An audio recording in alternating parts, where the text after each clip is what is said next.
Hello friends, welcome to Kannan info Tamil. நம்ம இன்னைக்கு என்ன டாபிக் பார்க்க போறோம் அப்படின்னா 3 முக்கியமான டிஃபென்ஸ் அப்டேட் இந்த வீடியோல பார்க்க போறோம். முதல் டிஃபென்ஸ் அப்டேட், பாகிஸ்தான்ல இருந்து ஒரு நல்ல செய்தி வந்திருக்கு. அதுவும் India's most wanted terrorist Hafiz Saeed குறித்து. அது என்ன விஷயம் அப்படிங்கிறது குறித்து பார்க்கலாம். இரண்டாவது அப்டேட், சமீபத்துல Pakistan prime minister Shehbaz Sharif Saudi அரேபியாவுக்கு சுற்றுப்பயணம் போயிருந்தாரு. இந்த சுற்றுப்பயணத்தின் போது சவுதி அரேபியாவை எப்படியாவது இந்தியாவுக்கு எதிராக பேச வச்சிடலாம் அப்படின்னு முயற்சி செஞ்சாங்க. ஆனா சவுதி அரேபியா பாகிஸ்தான் மூஞ்சில கரிய பூசி அனுப்பியிருக்காங்க. சவுதி அரேபியா எப்படி இந்தியாவுக்கு ஆதரவா செயல்பட்டு இருக்காங்க, பாகிஸ்தானுக்கு இந்த விஷயம் எப்படி மிகப்பெரிய பின்னடைவு அப்படிங்கிறது குறித்து பார்க்கலாம். மூன்றாவது அப்டேட், சமீபத்துல சீனா அருணாச்சல் பிரதேஷ் மாநிலத்தில் உள்ள 30 இடங்களுக்கு சீன பெயர்களை வச்சாங்க. இந்த விஷயம் இந்தியா மற்றும் சீனாவுக்கு இடையிலான உறவுல விரிசலை ஏற்படுத்தும்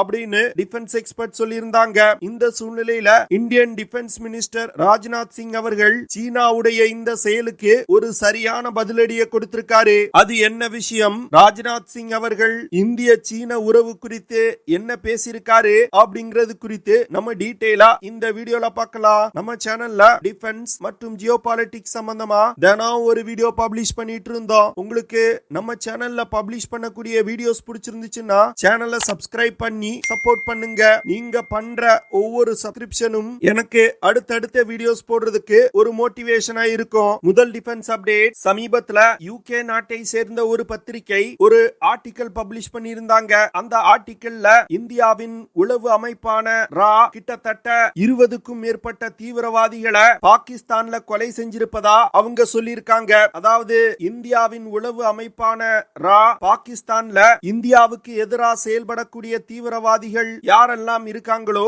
அவங்களெல்லாம் டார்கெட் கில்லிங் செய்வதா அவங்க சொல்லியிருக்காங்க. 2019 புல்வாமா தாக்குதல்ல ஈடுபட்ட தீவிரவாதிகள், பட்டான்கோட் விமானப்படை தாக்குதல்ல ஈடுபட்ட தீவிரவாதிகள் அப்படின்னு வரிசையா 20க்கும் மேற்பட்ட முக்கியமான தீவிரவாதிகளை இந்திய உளவு அமைப்பு டார்கெட் கில்லிங் செஞ்சிருப்பதா அந்த பத்திரிகை சொல்லியிருக்காங்க.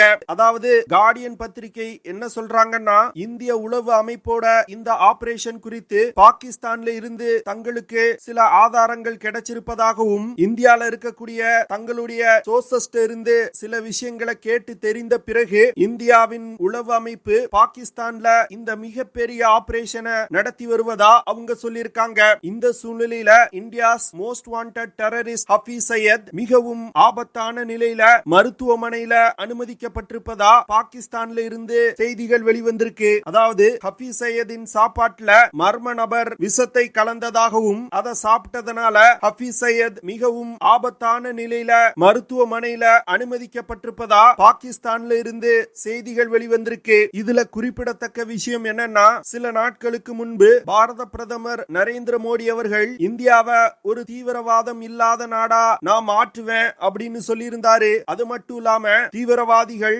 உலகத்துல எங்க இருந்தாலும் அவங்கள தேடி கண்டுபிடித்து நாங்க அழிப்போம் அப்படின்னு சொல்லியிருந்தாரு. இந்த சூழ்நிலையில தான் ஹஃபீஸ் சையத் மர்ம நபர்களால் விஷம் வைக்கப்பட்டு மருத்துவமனையில அனுமதிக்கப்பட்டிருக்கான். இந்த விஷயம் வெளிவந்ததும் இந்தியால இருக்கக்கூடிய பலர் பேஸ்புக், ட்விட்டர் போன்ற சமூக வலைத்தளங்கள்ல தங்களுடைய சந்தோஷங்களை பகிர்ந்து வந்துகிட்டு இருக்காங்க. இந்த ஹஃபீஸ் சையத் கிட்டத்தட்ட 166 நபர்களை கொலை செஞ்சிருக்கான். அது மட்டும் இல்லாம மும்பைல நடத்தப்பட்ட டெரர் அட்டாக்கு மூளையா செயல்பட்டு இருக்கான். இந்த செய்தியோட உண்மைத்தன்மை என்னங்கிறது இன்னும் சரியா தெரியல.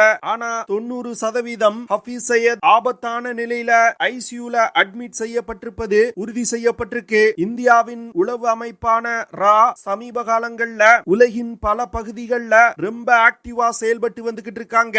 இந்தியாவுக்கு எதிராக செயல்படக்கூடிய தீவிரவாதிகள் உலகின் எந்த நாட்டில் இருந்தாலும் மர்ம நபர்களால் கொலை செய்யப்படுவாங்க அப்படிங்கிற ஒரு பயத்தை கிரியேட் பண்ணிருக்காங்க. யுஏஇல இந்திய உளவு அமைப்பின் ஸ்லீப்பர் செல்ஸ் நிறைய நபர்கள் இருக்காங்க. அவங்கள வச்சுதான் பாகிஸ்தான்ல இந்த ஆபரேஷனை இந்தியா நடத்தி வருவதா பாகிஸ்தான் குற்றம் சுமத்துறாங்க.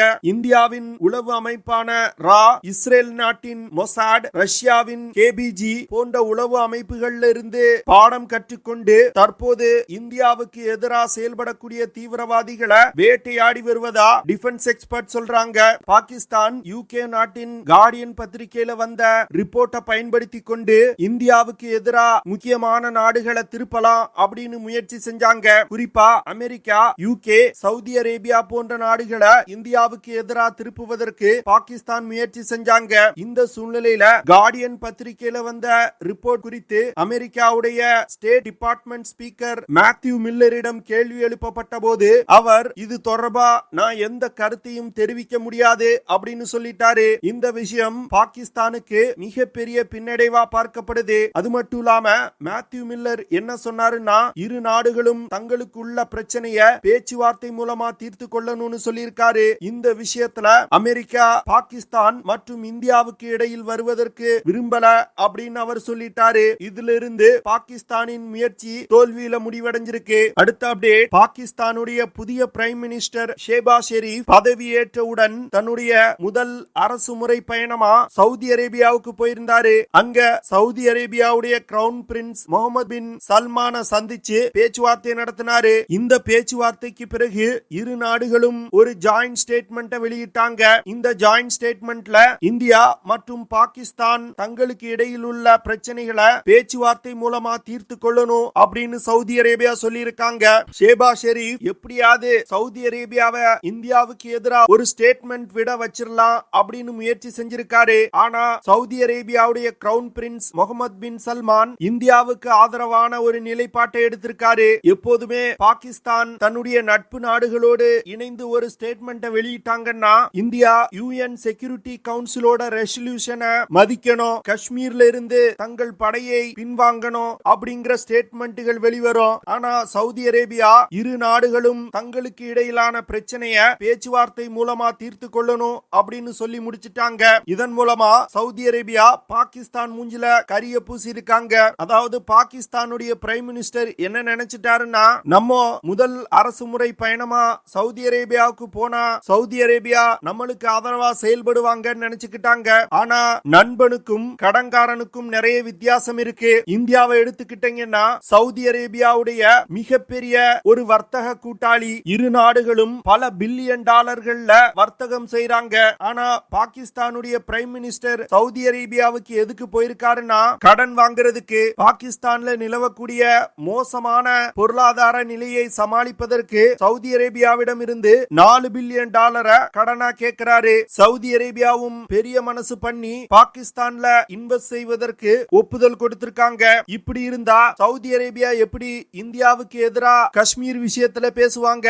முகமது பின் சல்மான் சவுதி அரேபியா காஷ்மீர் விஷயம் குறித்து பேசாம இருந்ததுக்கு இன்னொரு காரணம், பாரத பிரதமர் நரேந்திர மோடி அவர்கள் பதவியேற்றதிலிருந்து சவுதி அரேபியா மற்றும் இந்தியாவுக்கு இடையிலான உறவுல மிகப்பெரிய முன்னேற்றம் ஏற்பட்டிருக்கு. அதுவும் குறிப்பா சவுதி அரேபியாவுடைய கிரவுன் பிரின்ஸ் முகமது பின் சல்மானுக்கும் பாரத பிரதமர் நரேந்திர மோடி அவர்களுக்கும் ஒரு நல்ல நட்பு இருக்கு. இதனால தன்னுடைய நட்பு நாட்டை சவுதி அரேபியா பகைத்துக் கொள்ளாது. அடுத்த update, Indian defence minister Rajnath Singh அவர்கள் அருணாச்சல் பிரதேஷ் மாநிலத்துல தேர்தல் பரப்புரையில ஈடுபட்டு வந்துகிட்டு இருக்காரு. அப்பொழுது திரு ராஜ்நாத் சிங் அவர்கள் சீனாவை கடுமையா சாடி பேசியிருக்காரு. ராஜ்நாத் சிங் அவர்கள் என்ன சொல்றாருன்னா, சில நாட்களுக்கு முன்பு சீனா அருணாச்சல் பிரதேஷ் மாநிலத்தில் இருக்கக்கூடிய சில பகுதிகளுக்கு சீன பெயர்களை வச்சிருக்காங்க. இந்த விஷயம் இந்தியா மற்றும் சீனாவுக்கு இடையிலான உறவை இன்னும் மோசமடைய செய்யும் அப்படின்னு சொல்லியிருக்காரு. அது மட்டும் இல்லாம ராஜ்நாத் சிங் அவர்கள் என்ன சொல்லியிருக்காருன்னா, சீனா இப்படி பெயர் வைப்பதன் மூலம் எந்த விஷயத்தையும் சாதிக்க போறதில்ல, இரு நாடுகளுக்கும் இடையிலான உறவை இன்னும் மோசமடையதான் செய்யறாங்க அப்படின்னு சொல்லியிருக்காரு. அது மட்டும் இல்லாம இந்தியா நினைச்சா சீன பகுதிகளுக்கு பேர் வைக்க முடியும். அப்போ சீன பகுதிகள் இந்திய பகுதியா ஆயிருமா அப்படின்னு அவர் கேள்வி எழுப்பியிருக்காரு. அது மட்டும் இல்லாம சீனாவால 1 இன்ச் இந்திய நிலத்தை கூட கைப்பற்ற முடியாது அப்படின்னு அவர் சொல்லியிருக்காரு. எல்லையில ஏற்படக்கூடிய பிரச்சனைகளை சமாளிப்பதற்கு இந்திய ராணுவம் எந்நேரமும் தயார் நிலையில இருப்பதா அவர் சொல்லியிருக்காரு. சீனாவை எல்லையில கவுண்டர் செய்யும் விதமா எல்லையோர கிராமங்கள் அமைக்கப்படுவதாகவும் சாலை வசதிகளை மிகப்பெரிய அளவுல எல்லை பகுதியில மேம்படுத்துவதாகவும் அவர் சொல்லியிருக்காரு. இந்தியாவுடைய இறையாண்மைக்கு பாதகம் செய்யும் விதமா எந்த நாடு நடந்தாலும் அந்த நாட்டிற்கு சரியான பதிலடி கொடுக்கப்படும் அப்படின்னு ராஜ்நாத் சிங் அவர்கள் சொல்லியிருக்காரு. ஓகே ஃப்ரெண்ட்ஸ், நம்ம வீடியோவோட நிறைவு பகுதிக்கு வந்துட்டோம். இதெல்லாம் தான் நான் உங்ககிட்ட ஷேர் பண்ணணும் அப்படின்னு நினைச்ச விஷயங்கள். ஐ ஹோப் நான் ஷேர் பண்ண விஷயங்கள் உங்களுக்கு பிடிச்சிருக்கும்னு நினைக்கிறேன். அப்படி பிடிச்சிருந்துச்சுன்னா ஷேர் பண்ணுங்க, லைக் லைக் பண்ணுங்க, கமெண்ட் பண்ணுங்க, மறக்காம நம்ம சேனலுக்கு சப்ஸ்கிரைப் பண்ணுங்க. அப்படியே அந்த பெல் நோட்டிபிகேஷனை கிளிக் பண்ணி ஆல்ங்கிற ஆப்ஷனை எனேபிள் பண்ணிக்கங்க. See you in the next video. Jai Hind.